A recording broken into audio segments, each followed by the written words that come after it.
whinge bag over there. He's been trying to make some videos showing you how to tie up a Ronnie rig. Only problem is, show us your thumb. I cut the set on fire bit off. It cut. We're trying to tie Ronnie rigs.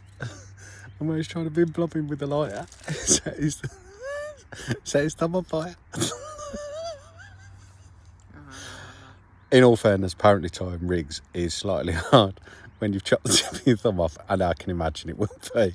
And to be fair, it's healed, sort of. I can't feel it. It's got no sensation in it.